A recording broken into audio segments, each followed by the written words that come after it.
ஆகாஷ்வாணி.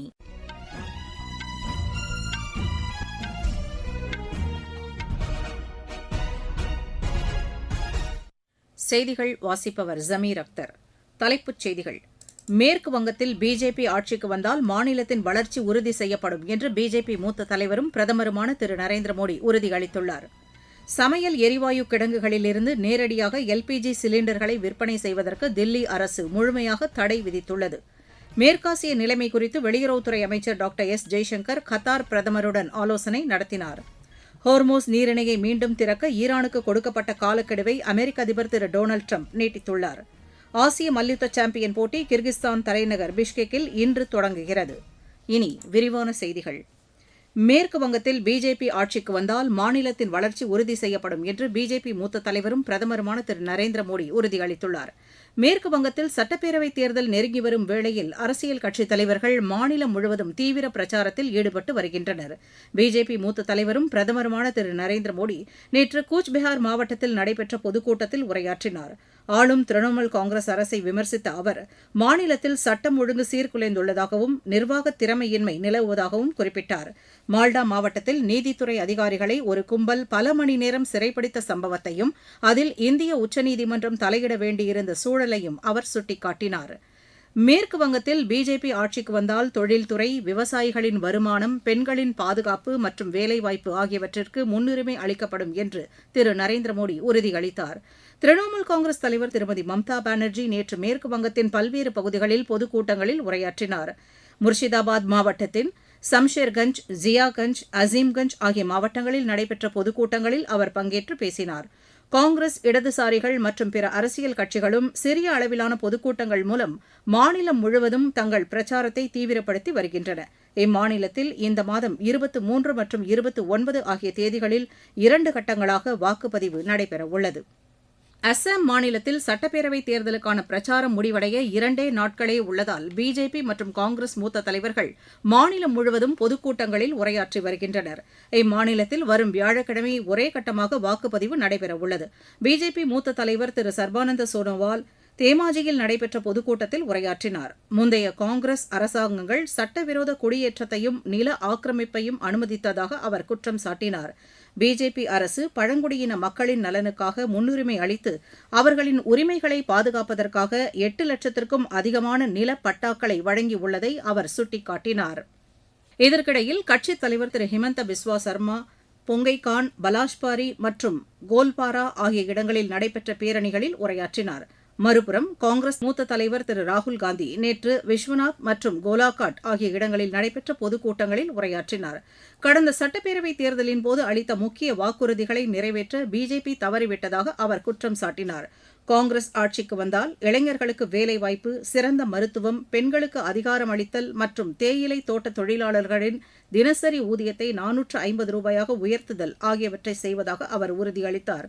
சட்டப்பேரவைத் தேர்தல் நடைபெறவுள்ள கேரளம் மற்றும் புதுச்சேரியிலும் இறுதிக்கட்ட பிரச்சாரத்தில் அரசியல் கட்சித் தலைவர்கள் ஈடுபட்டுள்ளனர். சமையல் எரிவாயு கிடங்குகளிலிருந்து நேரடியாக எல்பிஜி சிலிண்டர்களை விற்பனை செய்வதற்கு தில்லி அரசு முழுமையாக தடை விதித்துள்ளது.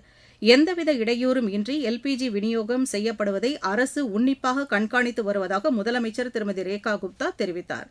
பதிவு செய்யப்பட்ட அனைத்து சிலிண்டர்களும் தடையின்றி வீடுகளுக்கே நேரடியாக விநியோகம் செய்யப்படுவதால் பொதுமக்கள் எரிவாயு முகவர் நிலையங்களுக்கோ அல்லது சேமிப்பு கிடங்குகளுக்கோ நேரில் செல்ல வேண்டாம் என்று அவர் அறிவுறுத்தினார்.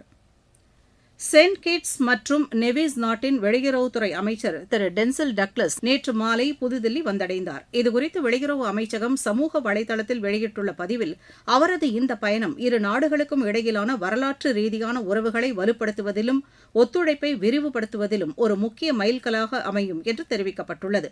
இந்த பயணத்தின்போது இந்தியாவில் செயின்ட் கிட்ஸ் மற்றும் நெவிஸ் நாட்டின் தூதரகம் முறைப்படி திறந்து வைக்கப்பட உள்ளது. நீங்கள் கேட்டுக்கொண்டிருப்பது ஆகாஷவாணியின் செய்தி அறிக்கை.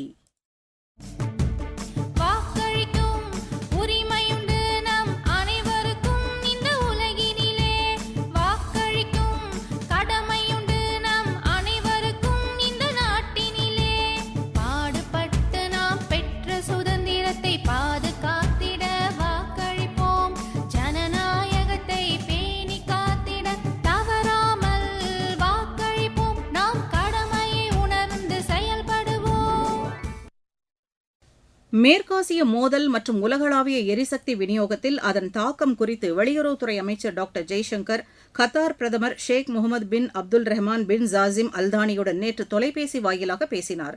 இதனைத் தொடர்ந்து ஐக்கிய அரபு அமீரகத்தின் வெளியுறவு அமைச்சர் ஷேக் அப்துல்லா பின் சயீத் அல் நஹ்யானுடனும் வெளியுறவுத்துறை அமைச்சர் உரையாடினார்.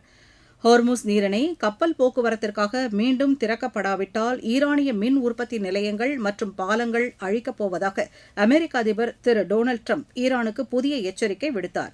இதனால் மேற்காசியாவில் பதற்றம் அதிகரித்துள்ள சூழலில் கத்தார் பிரதமர் மற்றும் ஐக்கிய அரபு அமீரக வெளியுறவு அமைச்சருடன் டாக்டர் ஜெய்சங்கர் தற்போதுள்ள நிலைமையை கேட்டறிந்தார்.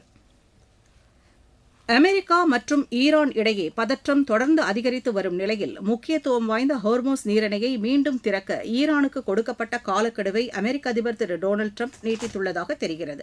இதுகுறித்து திரு டிரம்ப் தனது சமூக வலைதளத்தில் நாளை இரவு 8 மணி வரை கெடு விதித்திருப்பதாக கூறியுள்ளார். ஈரானுடன் ஒரு ஒப்பந்தம் செய்து கொள்ள வேண்டும் அல்லது ஹோர்முஸ் நீரிணையை திறக்க வேண்டும் என்று அவர் ஈரானுக்கு நினைவுபடுத்தியுள்ளார். நாளை ஈரானின் எரிசக்தி மற்றும் உள்கட்டமைப்புகளை வாஷிங்டன் முடிவுக்கு கொண்டுவரும் என்றும் அவர் எச்சரித்துள்ளார். ஈரானில் உள்ள மிகப்பெரிய மின் உற்பத்தி நிலையம் மற்றும் பாலங்கள் தகர்க்கப்படும் என்றும் ஹோர்முஸ் நீரிணையை திறக்காவிட்டால் ஈரான் மக்கள் நரகத்தில் வாழ வேண்டியிருக்கும் என்றும் அவர் கடுமையாக சாடியுள்ளார். முன்னதாக செய்தி நிறுவனம் ஒன்றுக்கு அளித்த பேட்டியில் திரு டிரம்ப் ஈரானுடன் ஒப்பந்தம் ஏற்படுவதற்கு நல்ல வாய்ப்பு உள்ளது, ஆனால் அவர்கள் உடன்படவில்லை என்றால் கடும் விளைவுகளை சந்திக்க வேண்டியிருக்கும் என்று எச்சரித்துள்ளார். இந்நிலையில் ஹோர்முஸ் நீரிணை வழியாக கடல்சார் போக்குவரத்தை எளிதாக்குவது குறித்து ஓமன் மற்றும் ஈரான் நாடுகள் பேச்சுவார்த்தை நடத்தியுள்ளன. முக்கியத்துவம் வாய்ந்த இந்த பாதையில் பாதுகாப்பான கப்பல் போக்குவரத்தை மீட்டெடுப்பதற்கான வழிகளை ஆராய இரு நாடுகளின் அதிகாரிகளும் தொழில்நுட்ப வல்லுநர்களுடன் இணைந்து ஆலோசனையில் ஈடுபட்டனர். மேற்காசியாவில் நடைபெற்று வரும் போருக்கு மத்தியில் இஸ்ரேலுக்கான தனது விமான சேவைகளை ஏர் இண்டியா நிறுவனம் நிறுத்தி வைத்துள்ளது. புதுதில்லி டெல் அவீவ் இடையிலான விமான சேவைகள் மே 31ஆம் தேதி வரை ரத்து செய்யப்பட்டுள்ளதாக ஏர் இண்டியா அதிகாரி ஒருவர் தெரிவித்தார். பெரும்பாலான முன்னணி விமான நிறுவனங்கள் டெல் அவீவ் வழித்தடத்திலான தங்களது சேவைகளை நிறுத்தியுள்ளன. இஸ்ரேலிய விமான நிறுவனங்கள் மட்டுமே கடும் கட்டுப்பாடுகளுக்கு உட்பட்டு இயங்கி வருகின்றன. விமான சேவைகள் நிறுத்தி வைக்கப்பட்டுள்ளதால் அதிகரித்து வரும் பதற்றத்திலிருந்து தப்பிக்க இந்தியா செல்ல விரும்பும் இஸ்ரேலில் வாழும் 40,000த்திற்கும் மேற்பட்ட இந்தியர்கள் கவலை அடைந்துள்ளனர். இஸ்ரேலை விட்டு வெளியேற விரும்பும் இந்தியர்கள் ஜோர்டான் அல்லது எகிப்து நாடுகளின் தரைவழி எல்லைகள் வழியாக சென்று அங்கிருந்தே பயணிக்க வேண்டிய சூழல் ஏற்பட்டுள்ளது. தென்மேற்கு இந்திய பெருங்கடல் பிராந்தியத்தில் நிலைநிறுத்தப்பட்டுள்ள இந்திய கடற்படையின் முன்னணி போர்க்கப்பலான INS ட்ரைகான் வெள்ளிக்கிழமை தான்சானியாவின் டார் எஸ் சலாம் துறைமுகத்தை சென்றடைந்தது. இந்தியா மற்றும் தான்சானியா இடையிலான ஒத்துழைப்பு மற்றும் நட்புறவுகளை வலுப்படுத்துவதை நோக்கமாக கொண்டு இந்த பயணம் அமைந்துள்ளது. ஆசிய மல்யுத்த சாம்பியன் போட்டி கிர்கிஸ்தான் தலைநகர் பிஷ்கெக்கில் இன்று தொடங்குகிறது. இந்த தொடரில் இந்திய மல்யுத்த வீரர் மற்றும் வீராங்கனைகள் மிகுந்த நம்பிக்கையுடன் களமிறங்க உள்ளனர். மகளிர் 53 கிலோ எடைப்பிரிவில் மீனாட்சி கோயட், ஆடவர் 61 எடைக்கிலோ பிரிவில் அமன் ஷெராவத், 65 கிலோ எடைப்பிரிவில் சுஜித் கல்கல் ஆகியோர் பங்கேற்கிறார்கள்.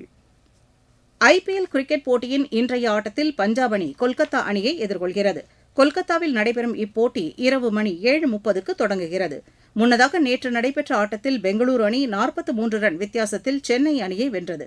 முதலில் விளையாடிய பெங்களூரு அணி 20 ஓவரில் 3 விக்கெட் இழப்பிற்கு 250 ரன் எடுத்தது. 251 ரன் எடுத்தால் வெற்றி என்ற இலக்குடன் பின்னர் விளையாடிய சென்னை அணி 19.4 ஓவரில் 207 ரன்னுக்கு ஆட்டம் இழந்தது. ISL கால்பந்து போட்டியில் மும்பை அணி 1-0 என்ற கோல் கணக்கில் ஒடிஷா அணியை வென்றது. கேண்டிடேட் செஸ் தொடரின் 7வது சுற்றில் பிரக்னானந்தா அமெரிக்காவின் ஃபேபினோ கருணாவுடன் சமன் செய்தார். மகளிர் பிரிவில் வைஷாலி சீனாவின் தான் ஜியோங்கிற்கு எதிரான ஆட்டத்தில் வெற்றி பெற்றார். மீண்டும் தலைப்புச் செய்திகள். மேற்கு வங்கத்தில் பிஜேபி ஆட்சிக்கு வந்தால் மாநிலத்தின் வளர்ச்சி உறுதி செய்யப்படும் என்று அக்கட்சியின் மூத்த தலைவரும் பிரதமருமான திரு நரேந்திர மோடி உறுதியளித்துள்ளார். சமையல் எரிவாயு கிடங்குகளில் இருந்து நேரடியாக LPG சிலிண்டர்களை விற்பனை செய்வதற்கு தில்லி அரசு முழுமையாக தடை விதித்துள்ளது. மேற்காசிய நிலைமை குறித்து வெளியுறவுத்துறை அமைச்சர் டாக்டர் ஜெய்சங்கர் கத்தார் பிரதமருடன் ஆலோசனை நடத்தினார். ஹோர்முஸ் நீரிணையை மீண்டும் திறக்க ஈரானுக்கு கொடுக்கப்பட்ட காலக்கெடுவை அமெரிக்க அதிபர் திரு டொனால்டு டிரம்ப் நீட்டித்துள்ளார். ஆசிய மல்யுத்த சாம்பியன் போட்டி கிர்கிஸ்தான் தலைநகர் பிஷ்கெக்கில் இன்று தொடங்குகிறது. செய்தி அறிக்கை நிறைவு பெற்றது.